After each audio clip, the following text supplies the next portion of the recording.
Bonjour Benjamin Sultan.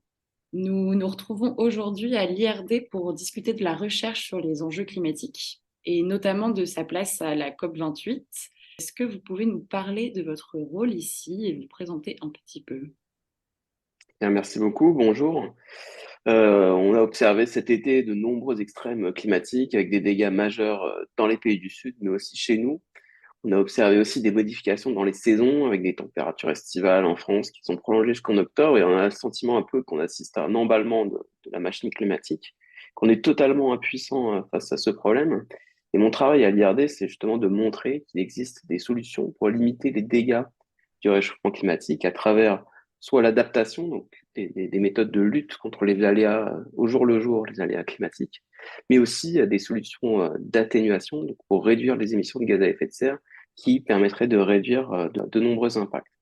Et donc, c'est un travail que je mène principalement au sein de l'UMR Espace Dev, principalement sur les terrains africains où je modélise les impacts du réchauffement climatique sur des secteurs comme l'agriculture ou la santé publique. Donc, tout ça, ce sont des enjeux qui sont discutés pendant les COP. La 28e va se tenir du 30 novembre au 12 décembre à Dubaï. Elle réunira les 197 pays signataires des accords de Paris. Est-ce que vous pouvez nous parler des nouveaux enjeux de cette COP par rapport aux précédentes?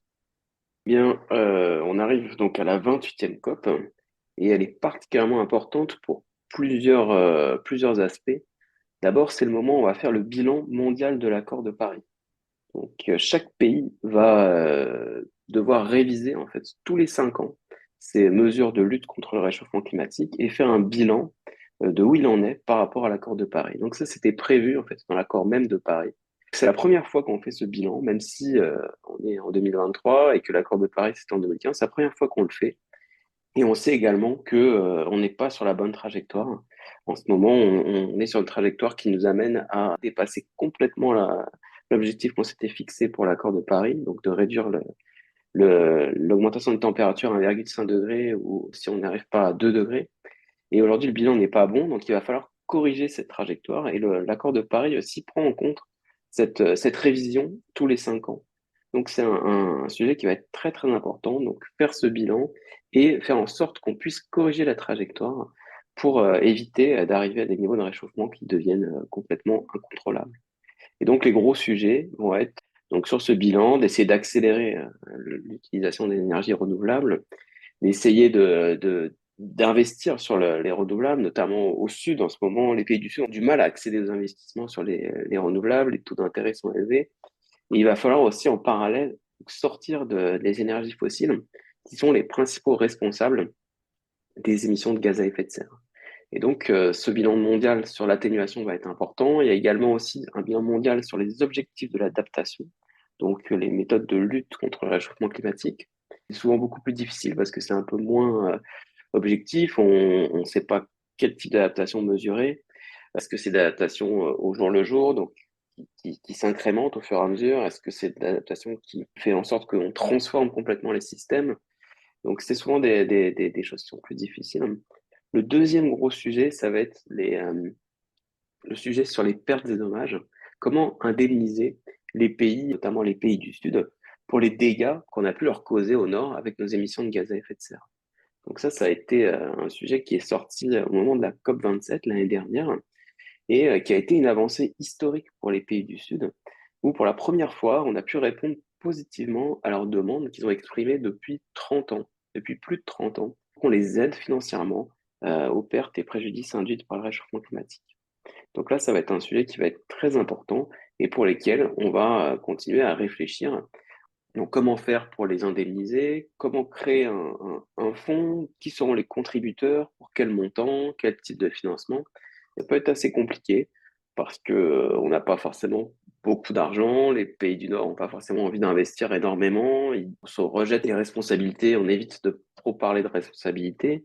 Et puis, bah, qui va recevoir ce fonds? Quels sont les pays les plus vulnérables? Quels sont les événements qui sont liés au réchauffement climatique? Donc, il y a un certain nombre de questions qui se posent. Et il ne faut pas également que ça nuise à l'adaptation. On imagine que ce soit un fonds qui permette d'éviter de s'adapter, une sorte d'assurance aux aléas climatiques. Et après, il y a un certain nombre d'autres sujets techniques qui sont pas moins importants, mais qui vont continuer à être discutés, comme le lien avec l'agriculture et le système alimentaire, les liens entre climat et biodiversité au sein d'un programme commun, et puis la géo-ingénierie, donc comment faire pour déployer des techniques de capture de carbone à grande échelle, pour essayer d'avoir des mesures qui permettent d'avoir des émissions négatives. Vaste programme. Sur ce sujet justement du fonds pour les pertes et les dommages, il y a déjà l'existence d'un fonds vert. Est-ce que vous pouvez rapidement expliquer la différence entre les deux? Oui, le fonds vert, c'est un fonds qui est vraiment dédié à l'action climatique. La grosse majorité de ce fonds est dédiée à l'atténuation, c'est-à-dire aux luttes pour la réduction des émissions de gaz à effet de serre, pour éviter la déforestation, par exemple. Et il y a aussi une part donc un peu moins importante qui est sur l'adaptation, c'est-à-dire pour mettre en place des méthodes de lutte contre les effets du réchauffement climatique. Ça va être de construire des digues, ça va être d'adapter des villes au réchauffement climatique, de mettre en place des systèmes d'alerte. Et le fonds vert permet de financer des pays pour ce type d'investissement. Après les pertes et dommages, donc ça va être un fonds qui, lui, va viser en fait à indemniser les dégâts qui vont être engendrés lorsqu'on dépasse en fait les capacités d'adaptation des pays. Soit on a des dégâts qui sont impossibles à éviter avec les stratégies d'adaptation actuelles, parce que les aléas sont trop importants, ils dépassent complètement les capacités techniques des populations. Soit c'est des dégâts qui auraient pu être évités si on avait investi dans l'adaptation, mais ça arrive dans un pays qui va être pauvre, qui n'a pas les moyens de s'adapter. Et donc, du coup, les capacités d'adaptation sont dépassées, même si elles existent en fait techniquement, mais on n'a pas les moyens de les mettre en place. Et donc, ce fonds sur les pertes et dommages, il vise justement à indemniser les pays sur ce type d'événements, donc qui ne sont pas couverts par l'adaptation. Hmm. Et ça tient aussi, ce fonds pertes et dommages, sur la responsabilité commune mais différenciée des pays du Nord et des pays du Sud. Voilà, effectivement, ça pose un certain nombre de problèmes. D'abord, il faut pouvoir identifier cette responsabilité-là.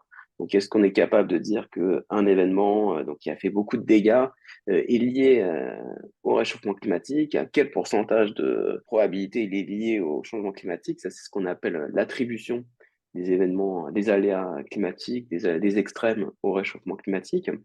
Ensuite, lorsqu'on a dit que c'est la responsabilité, c'est le réchauffement climatique, il faut essayer de dire quels sont historiquement les responsables. Donc, ça, historiquement, les responsables, c'est principalement les pays du Nord, donc qui ont émis le plus d'émissions de gaz à effet de serre depuis la période pré-industrielle.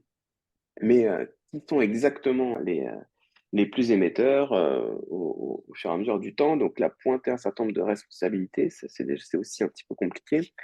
Ensuite, les autres choses qui sont compliquées, c'est les vulnérabilités. Donc, on va avoir un certain nombre de pays qui vont être très vulnérables, d'autres non, des pays qui vont prendre des mesures pour lutter contre le réchauffement climatique, d'autres non.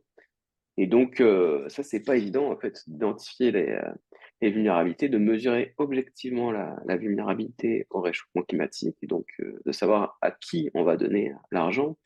Ensuite, ça pose des problèmes de gestion de l'argent lui-même. Il y a quelques jours, il y a eu une réunion justement de gestion de ce fonds qui s'est mal terminée entre les pays du Sud et les pays du Nord, où les pays du Nord ont voulu que ce soit la Banque mondiale qui gère le fonds, mais les pays du Sud n'ont pas voulu. Et donc, ils préfèrent qu'on leur donne directement l'argent. Ça, les pays du Nord ne souhaitent pas ça. Ils veulent avoir un mécanisme qui leur permette de contrôler en fait, le fonds qu'ils vont donner, qui soit externe au gouvernement. Et donc, ça, c'est aussi des problèmes qui sont techniques, qui sont très importants. Et puis, les autres problèmes, c'est et sans doute un des plus gros problèmes, c'est qu'on n'a plus beaucoup d'argent. Il y a beaucoup de fonds, en fait, qui existent pour le climat. Il y a le Fonds mondial sur la biodiversité, le Fonds mondial sur les hautes mers, il y a le Fonds vert. Donc, il y a énormément de fonds et on a de moins en moins d'argent. Et donc, c'est pas évident de savoir comment alimenter ce fonds. Donc, on a parlé de taxe carbone qui pourrait être sur la navigation maritime, qui pourrait l'alimenter. On a quelques pistes, mais c'est pas évident en fait de trouver maintenant de l'argent frais pour ce fonds sur les pertes et dommages. Merci beaucoup, Benjamin. Donc toutes ces négociations sont jouées entre dirigeants politiques. Il y a aussi des chefs d'entreprise présents à ces COP, des membres de la société civile, des journalistes présents pour couvrir l'événement et des chercheurs. Est-ce que vous pouvez nous expliquer comment est-ce que la recherche participe à ces COP et plus particulièrement l'Institut de recherche pour le développement? La recherche, c'est vraiment essentiel en fait dans tous les sujets qui vont être discutés que je viens d'évoquer pour la COP28. Ça va être dans le cadre du bilan de l'accord de Paris, c'est de pouvoir identifier quelles sont les trajectoires à respecter pour limiter les dégâts. Et donc là, les dégâts sur les écosystèmes, sur l'habitabilité de notre planète, c'est la recherche qui permet de donner ces limites-là et donc d'identifier les trajectoires qui vont être de résilience face au changement climatique. C'est la recherche qui permet de le dire. C'est la recherche qui permet aussi d'identifier les solutions les plus prometteuses, à la fois pour le climat, mais aussi pour les écosystèmes, pour la santé, pour la réduction de la pauvreté. Je pense que la recherche a énormément à apporter en termes de solutions, de stratégies d'adaptation. Ensuite, je pense que sur la question des pertes et dommages, c'est aussi ça pose des questions de recherche qui sont très importantes sur quelles sont les limites de l'adaptation. Donc, comment on peut définir qu'on atteint les limites d'un pays, on atteint les capacités d'adaptation d'un pays, on les dépasse. C'est des questions de recherche qui sont importantes sur la quantification des vulnérabilités. Comment on peut dire qu'un pays est plus vulnérable qu'un autre. Donc ça, c'est des questions qui sont importantes sur l'attribution des aléas climatiques au changement climatique. Ça aussi, c'est des questions de recherche qui vont être importantes et comment cette attribution-là peut jouer sur identifier des pays, identifier des événements qu'on pourra rembourser par la suite avec ce fonds. Et ensuite, je pense que la recherche est vraiment centrale dans les COP parce qu'évidemment, il ne faut pas oublier que c'est la recherche qui a identifié le problème lui-même du réchauffement climatique, qui a montré qu'il y avait un réchauffement dans les observations, qui a montré qu'il était causé par les activités humaines et qu'il allait s'amplifier si on continuait à construire notre modèle largement sur la combustion des énergies fossiles. Ensuite, je pense, en ce qui concerne l'IRD, donc il a un rôle essentiel, principalement en amont des COP, c'est-à-dire avant les COP, pour préparer ces événements-là, pour construire et mobiliser la recherche sur le climat, sur ses impacts dans les pays du Sud, sur l'adaptation, dans des endroits où il y a assez peu de recherche, assez peu de données, et où les incertitudes sont souvent les plus fortes. Donc, ce qui peut être, l'un peut être lié avec l'autre. Et on voit beaucoup dans les rapports du GIEC, finalement, beaucoup de résultats agrégés à l'échelle du globe et dans lesquels finalement il y a assez peu de contributions d'auteurs du Sud, il y a assez peu de données du Sud qui sont intégrées dans ces rapports. Il y a également les solutions qui sont proposées en termes d'atténuation ne sont pas forcément les plus à même de répondre aux enjeux du Sud. Et donc, je pense que l'IRD est là pour mobiliser cette recherche au Sud. C'est un point qui est important. Construire un réseau pour renforcer l'activité de recherche au Sud en accompagnant donc ses partenaires, en accélérant euh, les, les formations, en renforçant les capacités des jeunes chercheurs, des jeunes chercheuses pour qu'ils puissent porter leur voix, donc la voix des Suds, dans les COP. Donc ça, c'est vraiment un travail qui va être essentiel en amont en fait, des COP qui va être très important.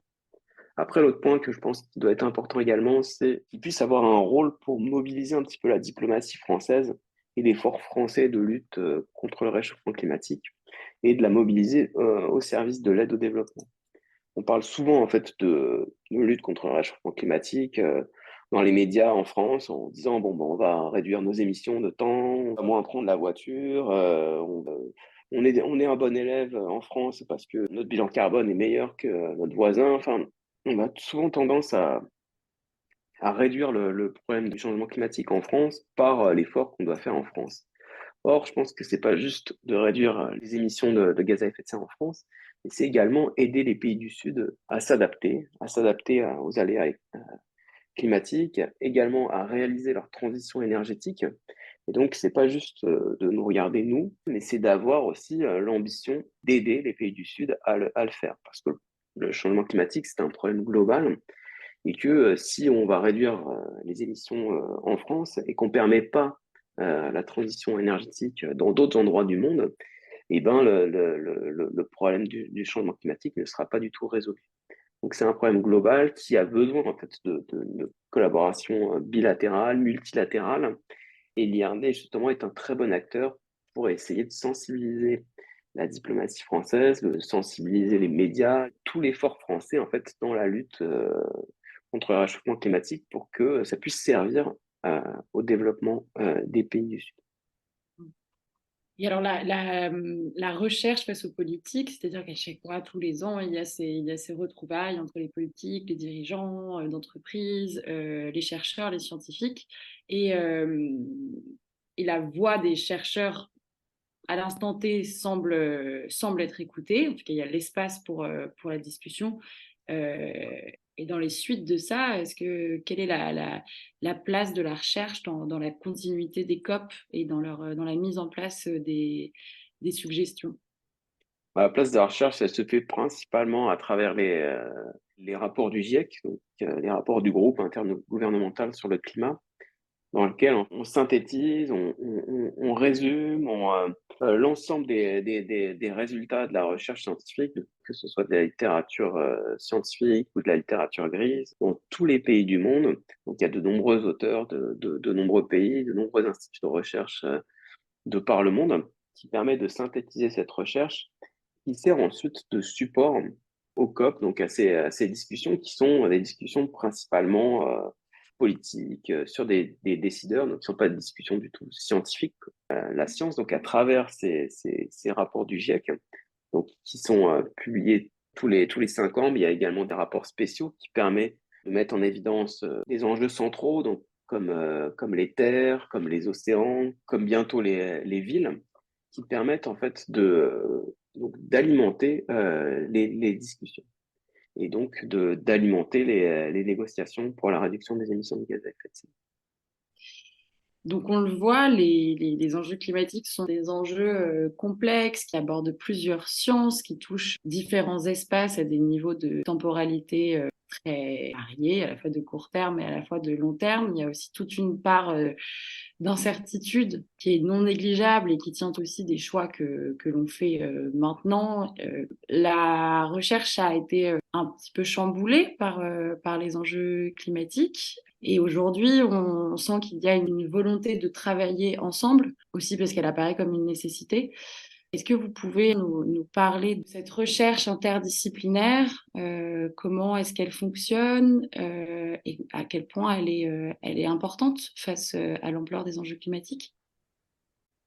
Eh bien, je pense que cette recherche interdisciplinaire est vraiment essentielle pour répondre aux défis que pose le réchauffement climatique, parce que le réchauffement climatique va toucher de nombreux secteurs, comme les activités humaines, comme l'agriculture, comme de nombreuses régions différentes, comme les villes, comme les océans. On est en face d'un sujet global.